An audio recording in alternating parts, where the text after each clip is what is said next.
Welcome to Puzzling Company, your home for at-home puzzles and mysteries. Here are your hosts, Jared and Zach. Well, hello there, everybody. This is Jared from Puzzling Company, and with me always, It's Zach. it's Zach. And we are here today with another wonderful episode of Puzzling Company, where two nerdy individuals get together to talk about the games that they play. How dare you call me a nerd? What would you classify yourself as? I'm a then? cool jock. You're a cool jock. Yeah. Let me ask you, who are you in High School Musical? I don't know. That's actually a good question. I feel like I don't. I'm saying the star of the show. I'm Troy. You're Troy. No, I'm definitely not. I'd be like Corbin Blue or someone. I don't know what his name is in that show. But Corbin Or Blue maybe- is a jock. It's true. But he's more like a nerdy. I mean, I don't know. Why are you asking me questions about High School Musical? Because I don't know. That's just what popped into my head. Like, choose your high. Who are you in the Breakfast Club? This is great questions that I feel like aren't. You know what? Never mind. Scrap everything. I'm a nerd. All right. I'm a nerd. Yes, perfect. Brought you back to where I wanted you. Excellent. Hang on, we're coming right back to talk about a great series called Gruzzle. I'm over it. Over what? Christmas. People can't let this holiday go, man. I'm still receiving Christmas-themed mail. Look at this red envelope I got yesterday. Jared, you are so uncultured. Uncultured? Because I refuse to celebrate Christmas year-round? No, you're uncultured because one, that color is scarlet, not red. And two, because that envelope is jammed packed with puzzles and mysteries. Scarlet envelope features escape room style experiences that you may receive every month in the mail. Each episode features a different story, but all their experiences are tied together in a bigger narrative that you are trying to unravel. I think I could get down with Christmas all year. Well, head on over to scarletenvelope.ca to start your adventures today. Well, welcome back to Puzzling Company. Zach, I did think of another one, Mean Girls. Who would you be in Mean Girls? I don't remember any characters' names from those movies. I feel really bad, but I don't. I would be the nerdy kid that was the head of like the mathletes. Okay, I think I remember that character. Okay, I want to be Who was rapping at the talent show. Oh, I think I do remember that. Yes. Tears his shirt. I'm sorry. I could go down the 90s, 2000s movies. That's not what we're here to talk about. I'm sorry. I apologize. We're here to talk about Gruzzle. Is what we're Excellent. here to talk about. Zach, tell us a little bit about what to expect from the format of Gruzzle. What kind of game is it? What should people who have never played this before expect? Yeah. So what Gruzzle does is it's a subscription-based company that sends a game to you every other month, not monthly, but every other month. The fun fact, all of their games are all family friendly. They have no violence or any like gore or anything like that. But you'll be doing things from solving crimes to helping kind of solve museum thefts, kind of art heists, from going through gardens, all those types of jazz. And it's just a fun experience that you get to kind of work through every other month. And the game time is fun because it is made for that you can play, and it could be like an hour-long experience, or you could take as many days as you like to solve it. Yeah. It follows a pretty standard format inside of solving things, opening envelopes, getting more narrative, getting more puzzles. Yes. And man, were there some puzzles. There was some puzzles in in this. But I want to get to that in a second. I want to start off with what we really loved about the game. Zach, why don't you kick us off on what we really enjoyed? To be clear, the two games that we did cover that we played were the painting, which I believe was actually, if not their very first, I believe it's their box, first one. at least on their website, it seemed to be the very first box. And then we've also were able to play the garden. But one of the things that we really enjoyed that we played in both of them was the onboarding. I thought the onboarding for these games were fantastic. They really let you know what you were doing and clearly where to start. It gave you a great idea of like, this is what you're looking for. This is kind of the format. It told you exactly what numbers you were looking for, what kind of information for passwords. It told you, was the website needed, which for this game, to be clear to people, you do not need internet to play the game. But if you want to check out their hint system, if you ever have issues, you will need to check the internet because they do have a website for that. But it's just a fun self-contained package that you will work through, and it very clearly explains like you will use items again. You know, it covered every ground of the question we sometimes ask when we play games and we're like, I'm not sure what we're supposed to do if we kind of move on. They very clearly told you this is what you'll need and how to do it. And I appreciated that. We reviewed a game 2 games ago by Gumshoe Box. And this is the type of onboarding that I wish I would have had in Gumshoe Box. It would have made the game more enjoyable because I knew what I should do, what I shouldn't be doing, what were my boundaries, right? Mhm. I felt very comfortable within that. And that goes specifically into our next thing that we really loved. And this is specific, I believe, to the painting, the game that we played, is the reuse of puzzles. Yes. I thought it was a puzzle masterpiece, the way that they reused one specific set of puzzles throughout that entire game. Yeah.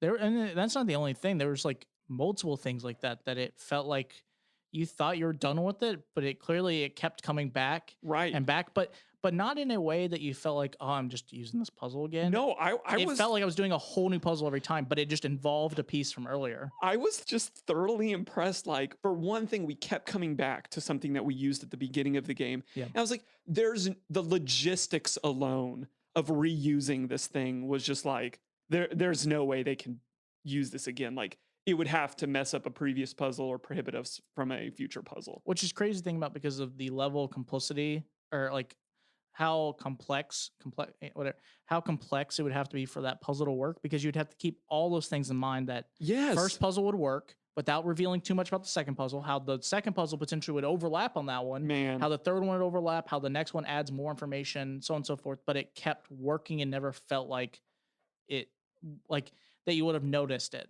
It was very well done. Puzzle snaps. Yep. Puzzle snaps Very to well that done. entire reuse. And again, that just is evidence of how good the onboarding was, because typically what we do, unless we're told otherwise, is if we've used it, you lose it, move on. But Yep. because those two things worked in tandem so well, we were able to enjoy a really robust system of constant reuse. And just, I think that helped our deeper appreciation for that set of puzzles. It was great. Mhm. I'm going to put it on our wall. I'm kind of in awe of it a little bit from a creator standpoint, and it just had to be talked about because it was masterful in its creation. Yeah. Zach, what's the last thing that we really loved about this game? The hint system. Oh yes, Very thematic, very fit in. It was made well. Tiered hint system. Gave a deep good, tiered. yeah, it was very deep tiered. I mean, it answered any question you probably had, as well as I thought it did in a very good way that it never felt like you like, because it's very deep tiered. It didn't feel like when I jumped into one, I felt like I got too much information. I clearly got a lot of opportunities to be like very clearly like, hey, you should not, like you should work on these few first, then go to that one later. Like, because when you see that there's a tiered hint system that has 10 options, you're like, well, I could definitely start at 1 through 5 and not be told the answer, and that's great. So, very much liked it. It was all, like I said, it worked very well with the game itself. No, I agree. The other thing I'll shout out that I really liked is they included pictures. Yes. And we saw a similar type of thing in other games. Like one of them that I'm actually looking at right now is the Dollhouse game that Blue Matter built. I love pictures and hint systems because there's just some things that can't be described well enough through words. I'm a very visual person. So anytime that I can see stuff spelt out like that, even solutions, like they offer solutions in their hint system, they would say like, here's part of the puzzle worked out visually, here's the next. And I really appreciated that and really enjoyed going through that after the game. And just to be clear about what I mean by that is when you get to the solutions, they show how to work out. There's not like pictures throughout of every little thing that you've interacted with, because the hints are good enough and tiered enough that you don't often need that. But when you get to the solutions, it's like they help you spell it out visually, and I really appreciated that. Mm-hmm. Zach, take us into talking a little bit now about where we felt like there were some room for improvements.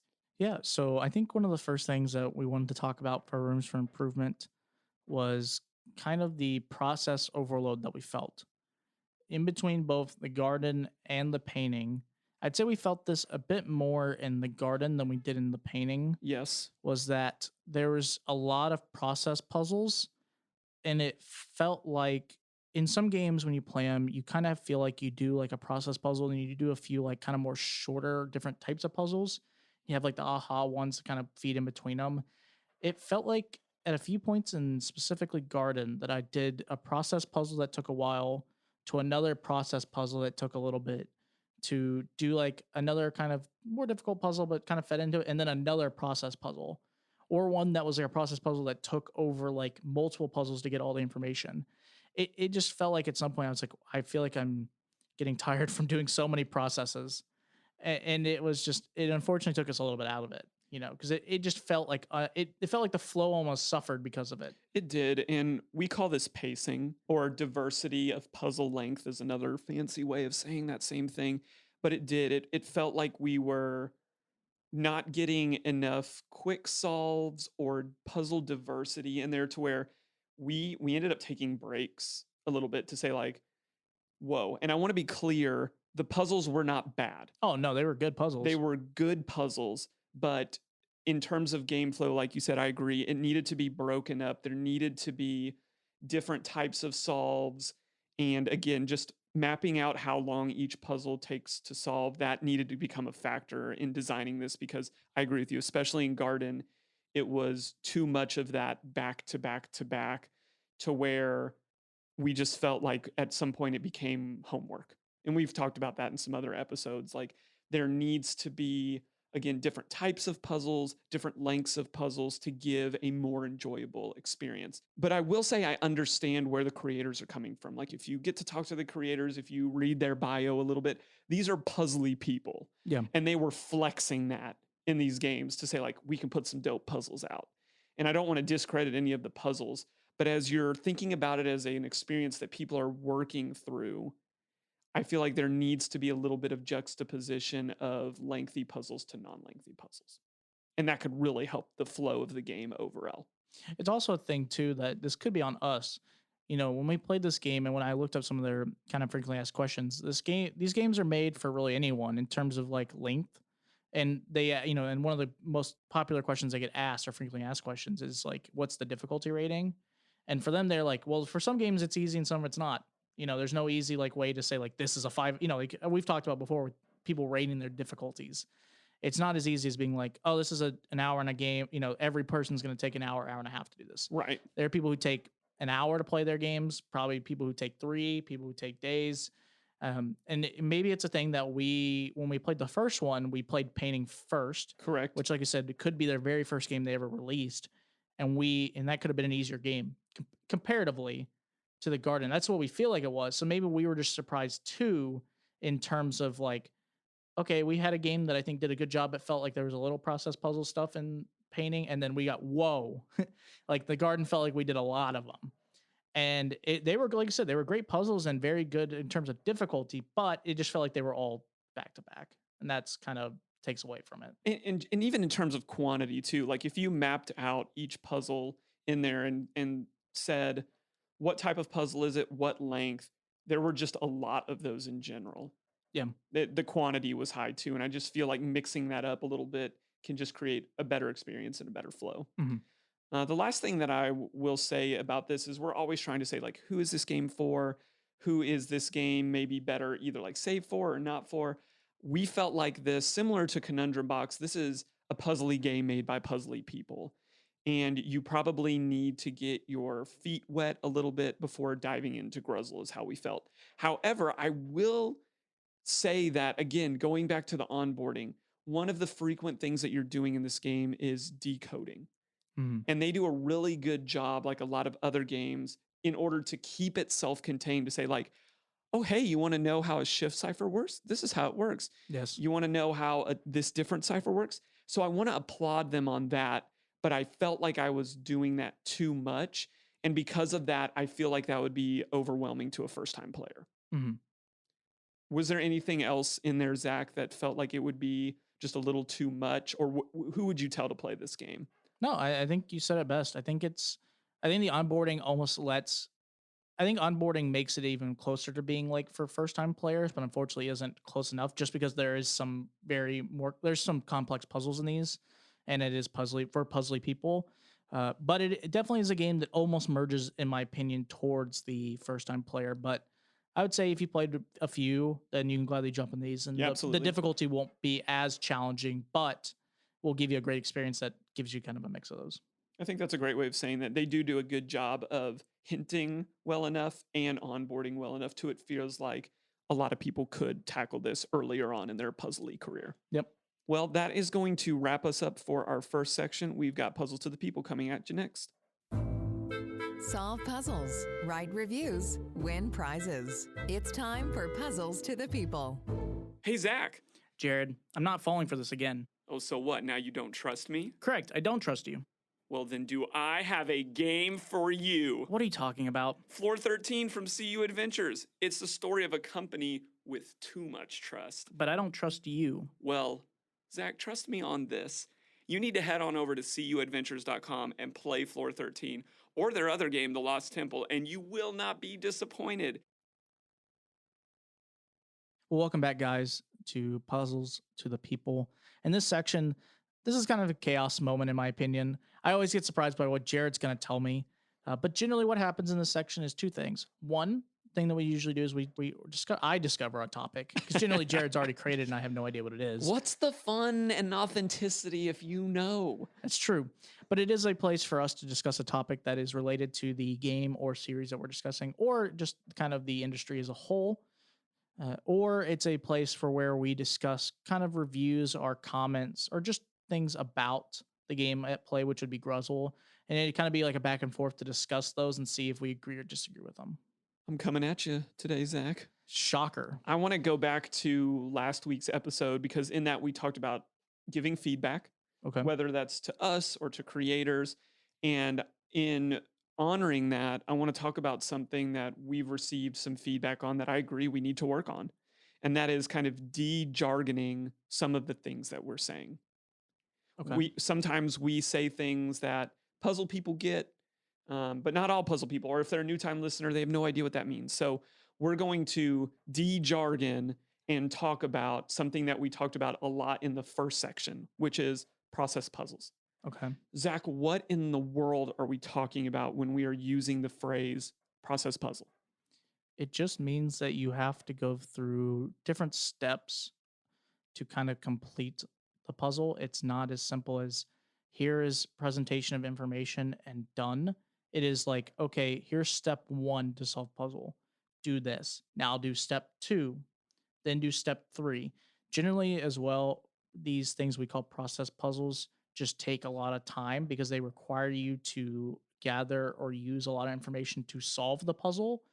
And generally that's why it becomes sometimes a question of if it feels like there's too many of them, because it feels like, if you were given a math problem, but it's like a 10, like a 5-step math problem, after you do that so many times, you're like, I really don't want to do this again. It reminds me when I was like in college, just like, I'd prefer not to do, all of this, like stuff all over again, do college calculus and stuff. Yes. One of the most common ways that we see this, to give an example, is, we talked about this earlier, is a shift cipher. And that is where you are substituting letters to spell something out. In the first part of a Caesar shift puzzle, a Caesar is another name for a shift puzzle, you are figuring out what 2 letters need to be lined up so that you can shift the rest of the alphabet to figure out how to decode a message. Mm-hmm. That is generally the first part of the puzzle, is what letter now equals what letter so I can make sense of the rest of it. That is part 1. Yep. That is where the aha moment comes, is when you discover, oh, D equals F or C equals Z. I've got that information. That is the aha part of that puzzle, or figuring out what the puzzle is. Step 2 is now where the process comes in, because now we usually have a long line of misconstrued letters that do not make sense next to each other, that we now have to apply the rule that we learned from the first part of the puzzle, and now the process ensues. Because now we have to go through every single letter and apply that rule to now completely solve the puzzle. Mm-hmm. We see that a lot. Yes. We're not against it. Nope. We're not here to dog on process puzzles. We think they have their place. That can be really, really cool and sometimes really fulfilling, decoding a message. But we wanted to, first off, de-jargonize what we mean by that. Process puzzles mean you have information at the beginning that you generally need to figure out, and now you're applying that information to the rest of the puzzle in a way that's not necessarily solving the puzzle, but doing the work. Mm-hmm. So Zach, let's talk a little bit, because we've had games lately. I talked about Conundrum. I'm thinking of other games that relied heavily on process puzzles that we've talked about. I'm thinking about like the VOC Treasure. What is our beef with the process puzzle? Do we have beef with the process puzzle? I feel like we bring that up a lot. I want to break that down a little bit. I don't think we have beef with the idea or the actual play of process puzzles in at-home escape games or at-home tabletop games. I think the issue generally comes up is when you feel like you do too many of them, like we've talked about, because it is just generally a lot of work to solve process puzzles. So sometimes it feels like you're doing work. It almost feel like you were having like a, I guess the way I would put it is, let's say you were working out in your yard on a really hot day, right? And you're like, okay, I got to work on the flowers and I got to work on the grass, I got to weed, so on and so forth. Generally, how you do it, right, is you would do, let's say, the process, and then you take a break. You drink water or whatever. You chill for a little bit, and then maybe on work something small, and then you'd be like, okay, now time for me to get back to working, and then you start working on another big part of the yard, and then you take another break. And what's nice about that is that you feel like you've done something huge, and then you can chill and have like a moment to kind of relax, and then you get back into it. And sometimes that is the exact same flow we have in the games, because you'll do a big process puzzle. It's rewarding. You've done the work and that it's gone somewhere. And then you're like, okay, that's nice. Now I'm going to do something a little bit more. I'm going to do something different, have like a little break from it. And then do, like a more of like an aha puzzle that's just self contained, and then be done. And then you realize the next puzzle you will get is another one of those like longer process puzzles in terms of that it has many steps to Yes. complete it. And you're like, okay, I'm going back to it, and then do that. And then, so it would feel like very frustrating if you were working out in the yard and you're like, okay, you can't take any breaks. It's 95 degrees out and you're going to literally work for 5 hours. You're going to do you're going to work on this part of the yard. You're going to work on this part of the yard, this part of the yard, this part of the yard. You're going to hate it by the end because you didn't give yourself a break. And maybe, unfortunately for that, you'd drink water if you're going to be working on the yard in 95-degree heat, Fahrenheit. But it would just be frustrating to do, in my opinion, so many puzzles that just make you work really hard and uses your brain so much. You're like, oh, I just need a break, but you're not getting them. And I think part of the argument too is where the enjoyment of the puzzle comes for a majority of people, right? Because I think, and I think if you polled people who play puzzles or games, the enjoyment comes in the aha moment. The part one. Making the connection is the enjoyable part of a majority of puzzles. Yeah. When you figure out that, oh, I'm supposed to put this right here, and oh, now I can see certain letters. That's like, boom, exciting. And then when you discover after that now that the aha moment is going to apply to rigorously doing something, that can be enjoyable, right? But I think our argument is just not often. Yeah.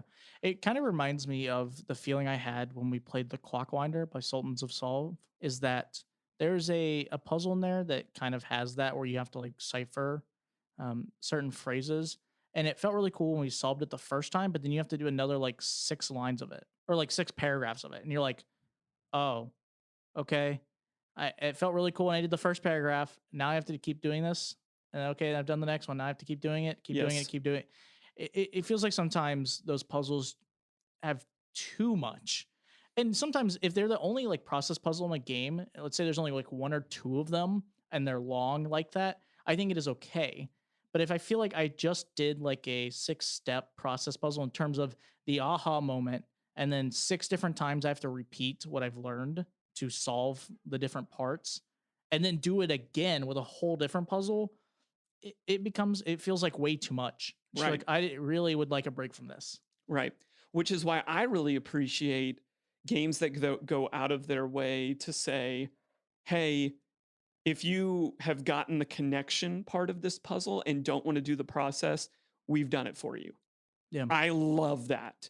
And I think there's even more room in hints or solutions to even say like, hey, if you don't want to solve this, you can look right here. I'm pretty sure Enigma Fellowship did that in one of their games. They did. There was a math. They said, hey, if you know what you're doing, but you just don't want to do the math, here's the answer. And I was like, yes, like that is glorious. I will say there is a puzzle in, I believe it is the garden, if I'm not mistaken, that does that. It gives you an option of going like, and it's in part of their like tiered hint system, Yes. but it goes like, here's a partial solution of this. And then it shows you it so that if you didn't like, if you want to do some of it, you still could, but it could show you how to start it Yes. or do this. And I thought, like you said, I think it's very well done because sometimes you just want to almost skip like the really long And we work did. parts. And we did at a We point. did. Yeah. There was you're right. It was in the garden. We said, we're not doing this. Like, I'd really preferred them just to tell me what it does or show it to me. And then I was Yes. like, oh, that's really cool. Because I just, after doing so many of those types, we really just didn't want to do another. Right. Making the aha moment connection piece was enough for us. And it was like, let's go here. And Because we know what we wanted. We knew what was going to happen. I just really didn't want to have to like make it at that point. Like I knew where we were going to go next. Yes. So like, just show me like the results of what we would have done. And I was like, cool. And now I'll just go where I was going to go. yes, the other way that we use the term process puzzle is actually the inverse. And we try to talk about this a lot is if there's a process that has to be completed before you can even make the connection. This comes into play a lot of times with games that have cutting, Yes. folding, which Zach and I will be very upfront and say, not our bag. I will be very honest. I very much dislike when there's a lot of cutting in games because it instantly makes me feel like I'm back in school when I was younger. And it's just, I say it's disappointing for myself because I try to be as fair as possible and not feel that way every time I see it. It's our bias. Correct. 100%. But if you tell me you're going to make me cut out a bunch of things, I'm like, I really don't want to do it. I'll do it, of Yes. course. But at the end, I'm like, please never, like Jared will tell you, I give him the face of, I never want to do this again. Please don't make me do it. And Gruzzle does fall into that more foldy, cutty, Correct. which is fine, right? I know we know people that love cutty, foldy puzzles. Oh, agreed. Yeah. That's in their wheelhouse. That is not in our wheelhouse for sure whatsoever. But again, giving players opportunity to where if you don't want to cut and fold, visual examples of how you can do that so then you can solve the puzzle. Huge fan of allowing people to experience aha moments and let go of the process part of things. Again, if people want to do that, if that's what they love, more power to you. But all of this in what Zach and I are saying is give the player the opportunity to have the experience that they want to have. I always tell the story of a group of elderly women that came and played one of our escape rooms. And the way that they enjoyed the game is every time they got to a new puzzle, they hit the hint button. Yep. And all they wanted was to have somebody walk them through each and every individual puzzle, and then they just enjoyed what they were doing. That was their entire experience. When we were cluing, we were just thinking like, this isn't fun. That's not true. They had a ball. For them, it's a blast. For them, it's fun. And that's what that is the point of what we're talking about is give people the opportunity to have the gameplay that they want to have. And I think that is diving in again into a little bit of the jargon that we're talking about and the reasons why we're bringing up these things when we're talking about room for improvements. Zach, anything you want to add on to this section? No, I think that's it. Awesome. Well, hang on. We're coming back for questions for creators coming at you next. There are some awesome people who make the puzzles we love to solve. This is Questions for Creators. Zach, I'm so sorry to hear about the robbery at your house last night. Are you okay? I'm fine. But Jared, literally no one broke into my house last night. But I do feel a little upset because you did stand me up for game night. Okay. Your text literally reads, break in tonight, ! Jared, that's literally the name of the game. It's a really cool new concept where you're trying to solve puzzles to break into the game instead of out of it. All their games follow really cool narratives about real life places. We really should have people check it out in our show notes to get details on where they can pick up this game. So it's called Break In? Yes, it's breaking in, not breaking out. I'm sorry. It's okay. Welcome back to Puzzling Company. We are now in our section called Questions for Creators, where we get to meet the lovely people that make the games that we love playing. And today we've got some folks here from the Gruzzle team, and as always, I will let them introduce them. So if you all would, please tell us who you are and a little bit about your game. Gruzzle is a 3-person company that started about a year and a half ago. Two of the people are myself, Vicky, and my daughter, Carolyn. And the third person is my husband, her father, Chuck. We sometimes have my children help out with, some good boxing child labor. That's true. And as they get older, they're actually helping us create some of the actual material for some of the puzzles, like this next one that's coming out. Needed some child work. So anyway, we as a family, since it's a family company, have loved puzzles since Carolyn was very small, just doing them in every form, from reading puzzling books and looking at movies about puzzles and going to places where there are puzzles. So we just thought that it would be fun to start a company that did puzzles. We have lots of ideas, and it's fun to share them with everybody. We really enjoyed reading your bio about you guys, but could you tell us more about your puzzly past? Yeah, I think that mom and dad used to make little puzzles for me, and then I decided I liked them and got back at them 1,000-fold. We used to do large birthday parties and like the holidays, like Christmas, where in order to get your presents, you'd have to solve a lot of puzzles. It would take sort of an hour in the morning. Carolyn was always was generally the puzzle creator. My husband and I started doing them, but ours were not as good. And when it became obvious that she was better at making them, then she made them all. But she would make one for each person in the family, and they were interest specific. So her brothers were always about sports, and her dads were always about music, and mine were always just about anything really hard. And again, we'd open a few presents, but then the last thing would always be this scroll. And you knew when you got the scroll that you were in for a 2-hour search until you could finally get to the answer. As she got older, the puzzles became interrelated, so that you no longer could solve yours and get your present. You for Christmas. Right. You had to wait for everybody else to solve theirs, and then they connected somehow, and it became very complex. And they weren't just puzzles that you solved by sitting around looking at paper. Sometimes there were other people that were involved. There were places outside you had to go to. There were websites. There were audio files, there were video recordings. We had a lot of flexibility, and it was always a treasure hunt. You'd go somewhere else and find the next clue. But yeah, I used to rope my friends into making recordings sometimes to advance the plot. So it became quite an epic adventure. And we played enough different kinds of puzzles ourselves that we had a plethora of ideas. I think perhaps Mom wanted to start this company to get out of doing that for Christmas, because now I don't have as much time to write the puzzles for birthdays because we're working on this. Right, because she writes basically all of the puzzles for the company. So yeah, that's basically us growing up. We've always loved like puzzling computer games. Like Myst is my favorite puzzling computer game.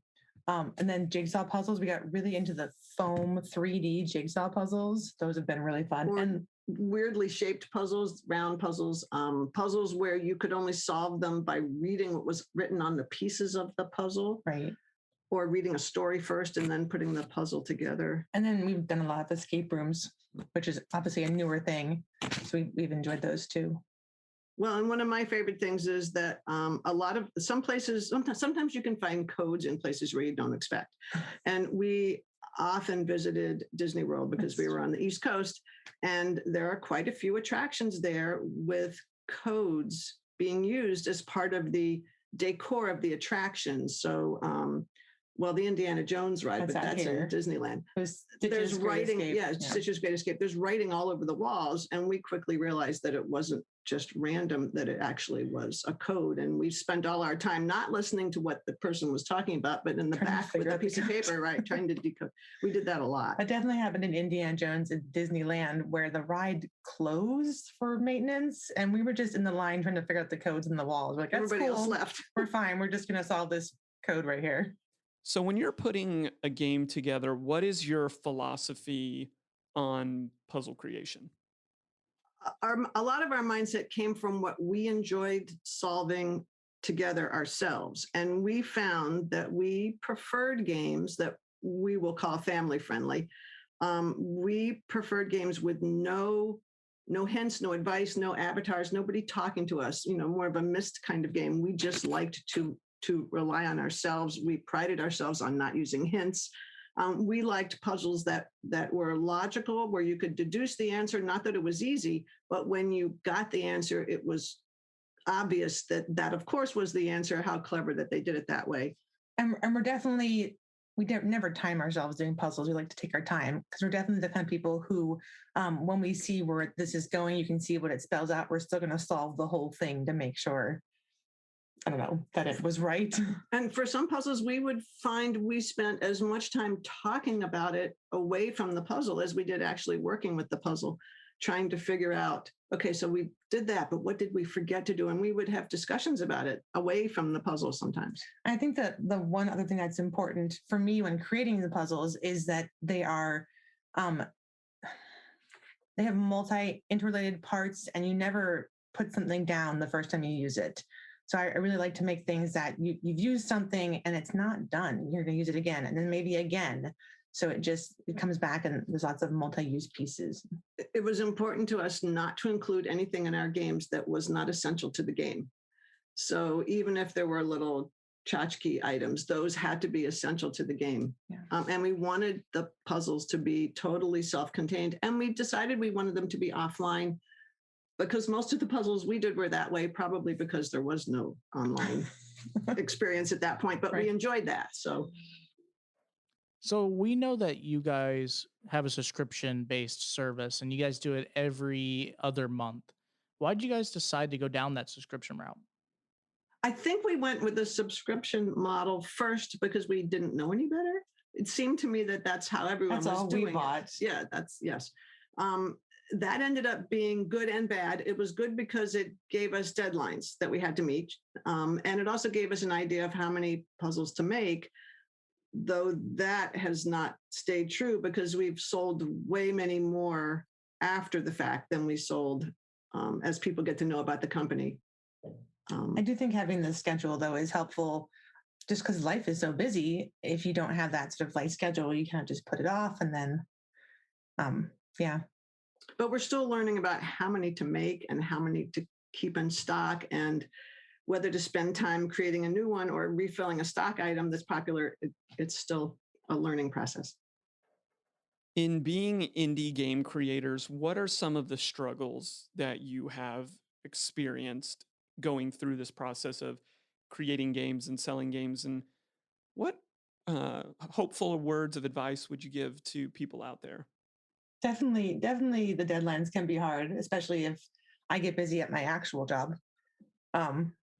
or school's closed and then the kids go to the grandparents, and then there's no time there. Right. That's been hard. Carolyn creates the puzzles, and then I'm in charge of figuring out how to produce them. So that's been a huge learning curve, trying to figure out where to get things, how much can you print at home, and how many things do you have to go out to print, and how do you order custom materials. And for example, we just bought a Cricut machine. Do you know what those are? We're excited about it. In hopes that can help us save some money in the long term for producing things that we've had to send out. Also makes cool things. Keeping track of sales tax in all the different states, that's driving us. That's a lot of work. There's just a lot of things that you never knew, even maintaining the website and Facebook and Instagram. There's a lot of things you don't think of until you start getting into them, and then you find yourself really busy. Yeah, I think that we're successful a lot because Mom is a very list organized person, and so she can keep track of all those things. So if someone else was starting a business, I think you just need to have somebody with that mentality of like, here's my checklist of everything I have to do every day to make sure this is running smoothly. We found that with such different personalities, we actually do a good job solving puzzles because we look at them in such different ways. On the other hand, we're able to perform the various functions of a business well because we don't all want to do the same thing. Right. When I know that I get a lot of credit for creating the puzzles, quote unquote, but I think that often that's given too much of a shiny name because I really just give her like scraps of paper with like handwritten scribbles. And then I have to figure out how to make it into something. Yes. Become something. Tell us a little bit about the future plans for Gruzzle. You obviously don't have to tell us everything or anything you really want to, but we'd love to hear what you guys have planned for the future for Gruzzle. there's one very definitive thing is that we've decreased the physical size of the box. Hopefully make postage a little bit cheaper. When we chose the box side originally, we just picked a size that other people making similar puzzles were using, but we've determined that we don't need a box that large, that we can just fold papers more. Whoa. And also we don't actually have, in many cases, we don't actually have boxes that are stuffed because, like you said, we use the same item multiple times. So sometimes it may not look like the box is rich with puzzles because of how it's structured. So we don't really need bigger boxes. So we've kept the design exactly the same, but we've made boxes that are significantly smaller. So that's one change. We're just starting on our second year, and we do 6 puzzles a year. So we're almost done with puzzle number 7, which ships in another few weeks. But we'll have another 6. And we're also still thinking about the idea of creating another type of puzzle that we're going to call Gruzzle Junior that is aimed for like 6 to 12, 8 to 12, something like that age range, because we found that this particular field of adult puzzles is really blossoming right now, and there's so many out there, but we still haven't found a lot for that age range, and that's the range that Carolyn's children are quickly approaching. Right. And I have a background in education, so it's an area where I have a lot of knowledge, and we think that the puzzles would be a good fit for and that. they really want to help out and do puzzles. And they can be often, our my older testers. child, who's only 7, they're not approaching the age that fast, will sit with us and try and do the puzzles, but they're just a little bit too hard for her. And so it'd be nice to have something that she could do. And she's all ready to be a tester for Gruzzle Junior if we can get it off the ground. I mean, where the puzzles are now, the adult puzzles, because they're family friendly, they can really be done by a family group, especially if the kids, I think we put on our website 10 and up, but depending on your child, you can certainly participate in it. It's not that they're super challenging. They just have lots of different parts, and you could certainly have a child help with some of the parts. But I also think that the junior gives us an opportunity to really tap into some of mom's sort of writing skills and like teaching that age for so long and creating these sort of like kid-like fantastical plots that I always see my child reading or watching on TV, where it's just kind of like the villains are silly and fun and yeah. But we would still, one of the things that we focus on is having a real variety of puzzles. We try to have word puzzles, math puzzles, physical, crafty puzzles, visual puzzles in each box, because again, we don't know who's buying them, and we think that they are better solved by groups of people who have all different skills. So we would do the same thing in the kids' puzzles, and perhaps even give them a STEAM component, try and make sure that we have a science and technology and so on element to them so that they reach all those different parts. Right. And the question that everybody needs to know is, what other games are you enjoying? Are there other at-home tabletop mystery games that you've played that you'd recommend, or what other type of games, puzzles would you recommend to our listeners? I would say for any listeners in the Seattle area with children, I'm going to do that one first. Okay. We just found an escape room for 8 and up. And there's 2 called Conundrum. If anybody has kids, 2 called Conundrum that are like Harry Potter themed and Minecraft themed. And it was just amazing. We went to the Harry Potter one. Took the 7-year-old and she loved it. So yeah, that was great. That was very exciting to find because, like you said, escape rooms often don't have like not really kid friendly. So yeah, that was amazing. But we have done a lot of the current boxes that are out there, because when we started this, we wanted to see what was there. So, Finders Seekers, Escape the Crate, the Conundrum Box, the Curious Correspondence Club, Scarlet Envelope. We have boxes like Escape the Room. Yeah. We have the Think Fun escape rooms. We have a lot of exit boxes and unlock. We got box 1, and we just got the 3 Magic Puzzle Company puzzles and did the first one, which we enjoyed. We also have a lot of books. There's a lot of Sherlock Holmes escape. And like escape room books, like turn to page 42 and then turn to page whatever. So those sorts of things. And we were doing escape rooms when we could go places. And then we stopped going places, except for the one we just did with my daughter.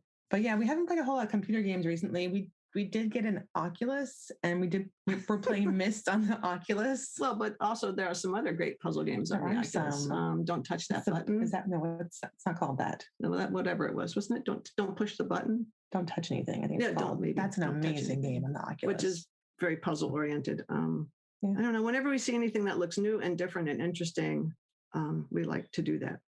Once we joined the puzzling community, which I did mostly through Facebook, I was astounded at the number of people out there doing things and the way how supportive everyone is. I've on a number of occasions posted questions, how does everyone recommend shipping, and what do people think of this, and how do you handle do you prefer coins or pins as a prize. prizes? And no matter what I ask, and I get so many responses and so much advice. And I just feel like everybody on the sites that I've been on is truly supportive of each other. And that's been really helpful and really great to see. Yeah, I do think that everybody just likes to do puzzles, and they like to do all the puzzles and each other's puzzles and more puzzles. So it's nice. We just want to say thank you all so much for coming on the show.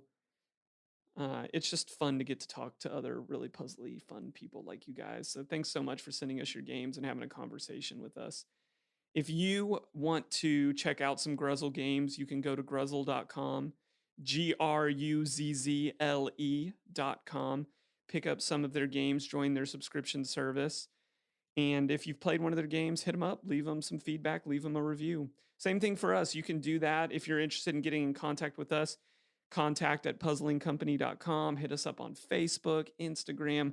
We would love to get to interact and dialogue with you. If you're a game creator out there and you're looking to get your game reviewed or some feedback on it, please hit us up. We would love the opportunity to get to work with you.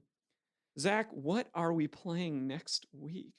Well, I'm actually very excited to kind of play what we have on the show next week. We're going to be covering Light in the Mist. Ooh, I'm Which so is- excited. Yeah, and it was created by two people that we truly love, and one we've had on the show. Yes, Jack is going to be our first repeat interviewee. Yes, but we are very excited to cover next week. But this has been another episode of Puzzling Company for Jared and Zach. We'll see you guys next week. See you guys. Thanks for listening. Find us on social media at Puzzling Company and online at puzzlingcompany.com. Check back weekly for new episodes. Until next time, keep puzzling.